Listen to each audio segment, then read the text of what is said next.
All right, guys, it is frost seeding day. Let's go.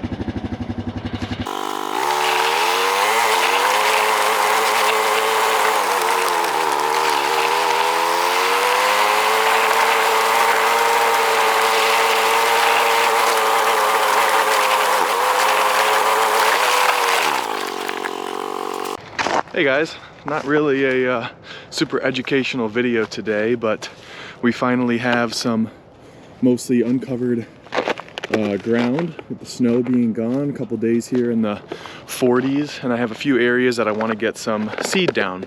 Now, most of you know, if you've been following along with us, I did about 12 to 14 acres of switchgrass, depending on pockets and things like that, last year. So that was the first year. It's got its full growing season, and this year will be the second year. So lots of exciting things. Now, there were a few areas, for numerous different reasons, I think, that did not get great germination or didn't get as good of a head start as some other areas.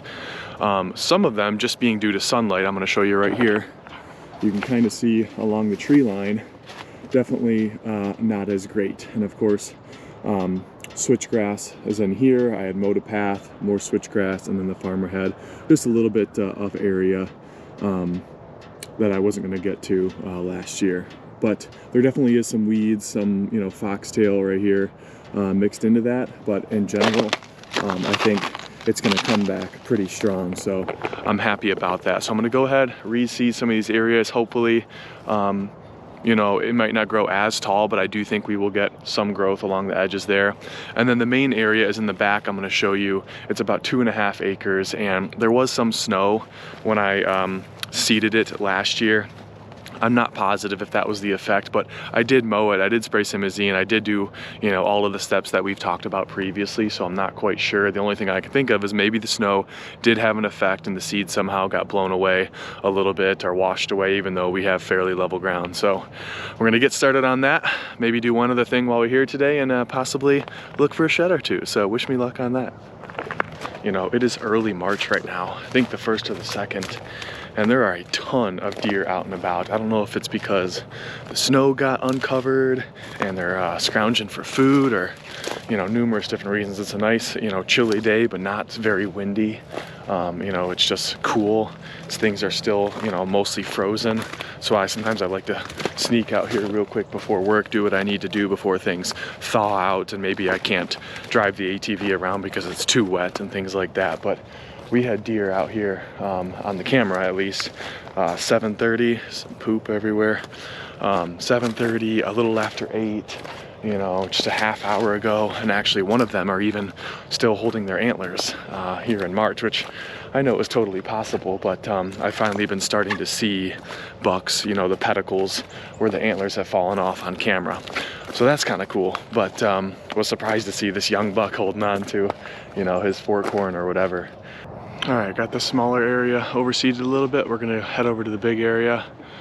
Also, guys, just as a reminder too, if you're gonna be keeping seed for a year or two, you have extra, you wanna save it. Make sure it's kind of in a, dry, cool place, basement, maybe not on the floor, check the humidity, things like that, and your seeds for the most part will be viable. You may not have the highest germination rate, like first buying it. For the most part, lots of tests have been done that show the seeds are still working great if they're fairly well taken care of. So we're gonna head over here and see if we spook anything. It's also a better time to look for antlers without the snow on the ground. I'm surprised how much easier it is to look around, and it's perfect going up and down in rows, doing a little frost seeding, doing a little looking for sheds. It's a good combo, it seems. Never really thought of it like that.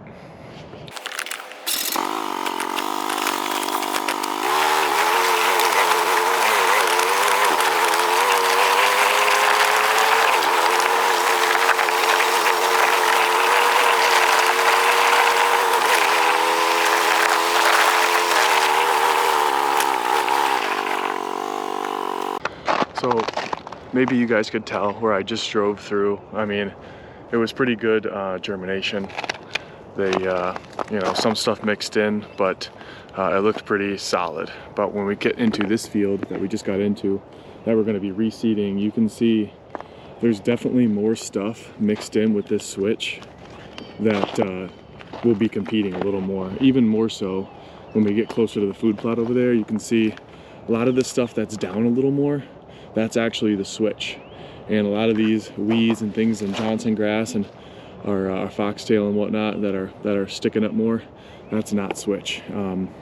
I'm kind of surprised though, some of these weeds, especially where we did some hinge cuts and down some trees on that little island, how much the weeds are staying up. I mean, we've had a couple good snowfalls, nothing crazy, but it is kind of surprising, and I'm wondering, you know, when those will eventually just die off and the new weeds will come through. But I didn't think they would stay up so well. It almost gives some added cover I didn't really think of. But either way, we definitely would prefer the switchgrass, especially once it gets into that second and third year. So we're gonna go ahead, start walking through all this crap and overseeding it.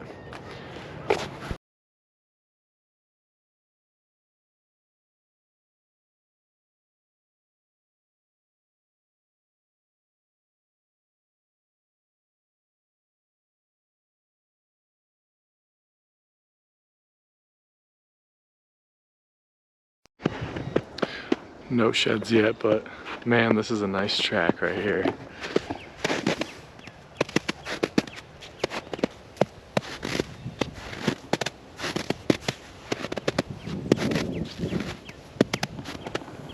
So that's definitely some of the bucks that came through this morning and kind of crossed past one of the cameras on the other side here, but still nice to see how they're moving, keep learning and learning.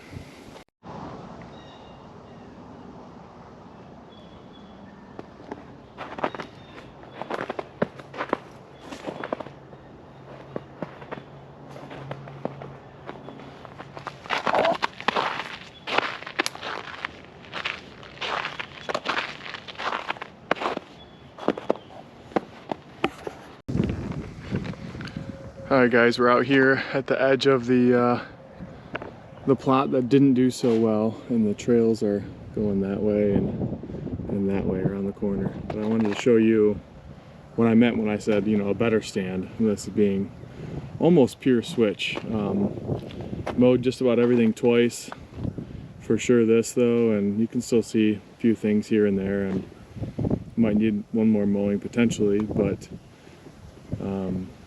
it looks much better, so much happier with this. It's not super tall, but you know, 2 to 3 feet first year, it should do fairly well second year, and happier with that side. So this side definitely going to need a little more spraying this year. Hopefully the cover crop comes in a little better, and we'll have quite a bit of food for the deer. All right, the switch is finito.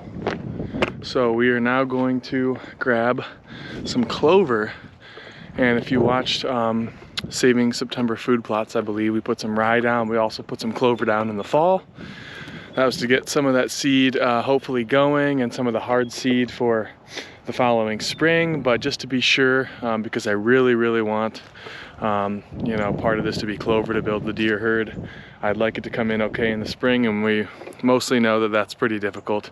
Spring clover plots, you know, unless you till and things like that, but it can be very tough with the weeds. So we're gonna go ahead, we're gonna put our clover in, and then we're gonna stick to the oats, peas, and beans side, and we're gonna go all the way around, and we're just gonna do maybe a third to a half in some spots of clover, and then hopefully the rye on that will be a good cover crop. Talked to Jeff briefly, but he thought, you know, 15 inches or so, right around there, will be good to terminate the clover. I'm thinking it could potentially also mow it, kind of reset the rye for another few weeks if you want to get keep it kind of as a cover. You just don't want it to smother it out. But then you'd have to probably go back in and terminate it and make sure that the clover gets enough sun, and hopefully at that time it can take up enough ground where it's sustainable. So go ahead and knock that out. But that's it for today, guys. Got rid of the rest of our switchgrass seed. We put some more clover down, frost seeding here in the beginning of March, and then here at the end of March it'll be simazine time. So hopefully in the meantime we're going to show you guys a couple more bedding areas, a little bit different than the last one. Probably no hinge cutting, but just felling trees and you know, opening up that canopy, and also hopefully getting more deer bedding on the center of our property. So we'll see how it goes.